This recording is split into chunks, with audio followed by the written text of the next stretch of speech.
सुनीते कहते हैं मुझे, बोले सुनीते ऐसा है कि ये जो पहली अंगूठी मैंने अनामिका उंगली में पहनी है, ये पंडित जी ने मुझे तब पहनवाई थी जब मेरी सगाई हुई थी। जिसकी होने वाली वो ध्यान से सुन लेना।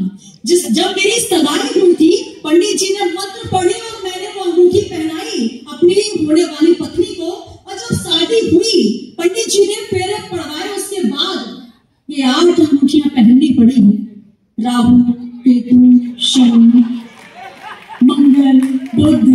तो समझ सकते हैं कि शादी जो होती है वो कश्मीर की तरह है। सुंदर तो बहुत होता है, लेकिन उतनी ही समस्याएं, उतना ही आतंक। सर बहुत अच्छे से मुस्कुरा रहे हैं ना, ये आतंकित लोग हैं, आप समझ लीजिए।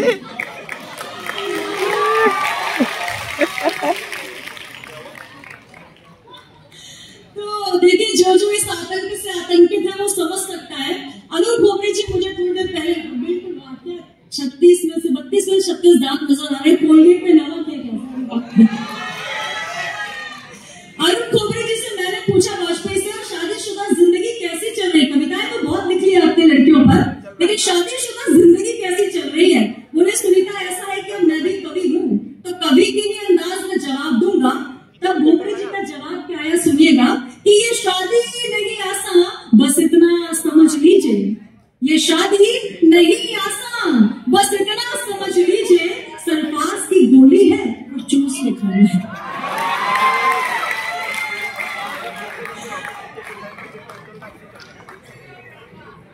तो जो लोग अपनी सल्फास की गोलियां साथ लेकर बैठे हैं उनको प्रणाम, और जो घर छोड़कर आए हैं उनको विशेष तौर पर प्रणाम। और कईयों के पास तो 2-2 3-3 होंगी सल्फास की गोलियां है। हाँ, बहुत मुस्कुरा रहे हैं। ये वाला मोहल्ला में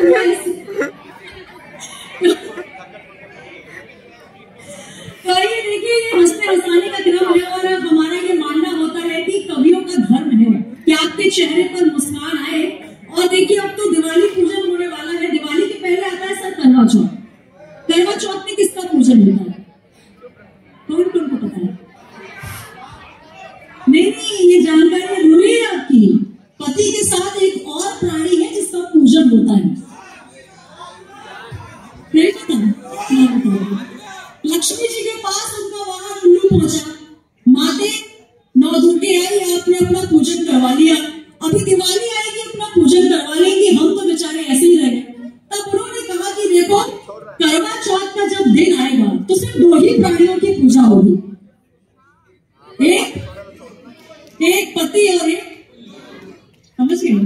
बहुत समझदार श्रोता है यहाँ पर। आइए, बहुत अच्छा मुझे लग रहा है। और आइए कुछ पंक्तियां सुनाना चाहती हूँ वहां से जहां पर प्रेम की परिभाषा क्या होती है, वहां से बात करना चाहती हूँ। और मेरे लिहाज से जो प्रेम की परिभाषा है सबसे खूबसूरत, अभी संचालन कर रहे थे हमारी छोटी बहन, बहुत खूबसूरत। भगवान श्री राम के जब नारे लगे तो मुझे लगा वाकई एमसीयू में संस्कार परिभाषित हो रहे हैं, संस्कारों को जिया जा रहा है। तब मैं कुछ पंक्तियां रखना चाहती हूँ। अब दिवाली तो हम मनाएंगे सर, लेकिन एक दिवाली हमने और मनाई, वो 22 जनवरी शायद ही जिसे कोई भूल सके। तब 4 पंक्तियां रखती हूँ, सुनेगा। मुझे लगता है जितना आपने हंसने में आनंद लिया है उतना ही आप पंक्तियां भी सुनेंगे। एक बार मुझे तालियों से आदेशित करें। देखिए, पिछले कवि सम्मेलन में हम गए थे सर, तो हमने यहाँ से कहा आप मुझे आशीर्वाद दीजिए, दादाजी आशीर्वाद दीजिए। वहां से दादाजी उठकर आए, मंच तक आए, सर पर हाथ रखा और आशीर्वाद दिया। तो ऐसा नहीं करना है। आशीर्वाद तो मतलब तालियां बजाकर आशीर्वाद, एक बार जोरदार से मुझे तालियां बजाकर आशीर्वाद दें। और आइए वहां से शुरुआत करना चाहती हूँ कि क्या खूबसूरत होता है वो प्रेम।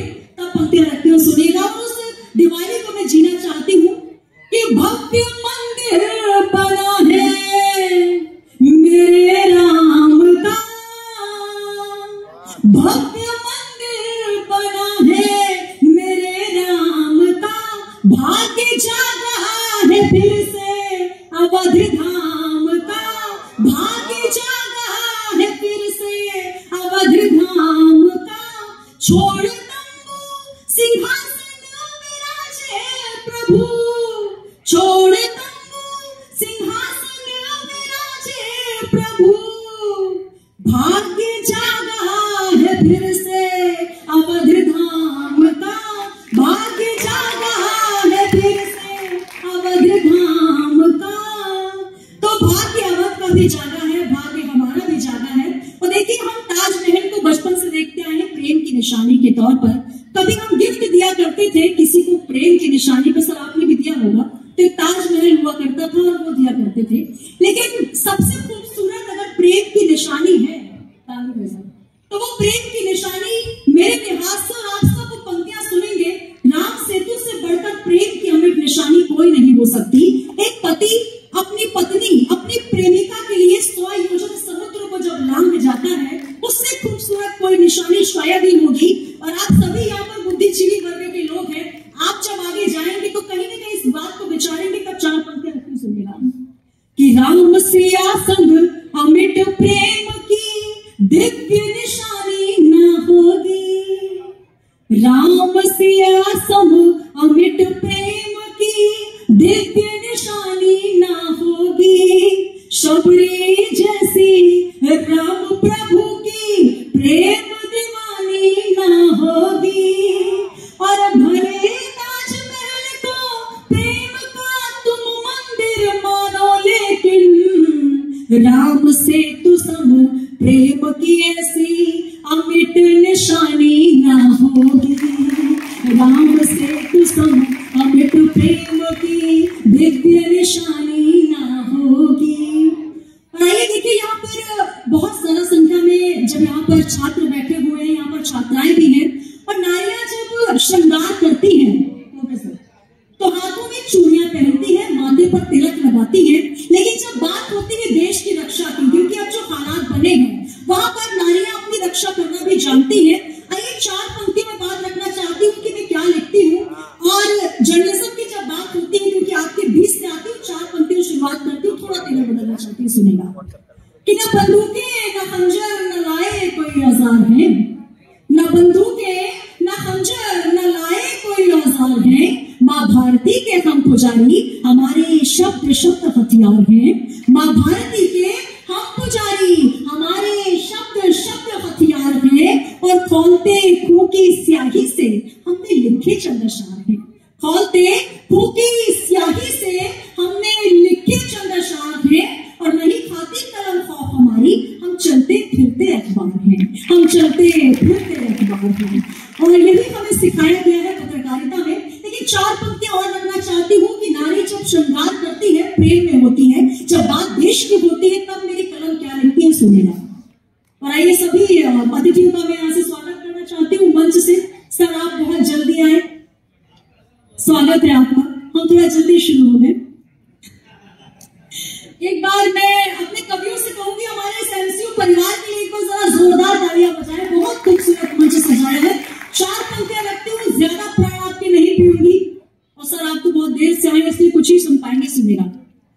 घटे जब प्रेम जीवन में कलम श्रृंगार लिखती है, घटे जब प्रेम जीवन में कलम श्रृंगार लिखती है, मिले जब दाग अपनों की कलम आभार लिखती है, मिले जब दाग अपनों की कलम आभार लिखती है, जो मेरे देश का सम्मान खतरे में नजर आए, जो मेरे राष्ट्र का सम्मान खतरे में नजर आए, बन के तलवार दुर्गा सी कलम अंगार लिखती है, बन के तलवार दुर्गा सी कलम अंगार लिखती है।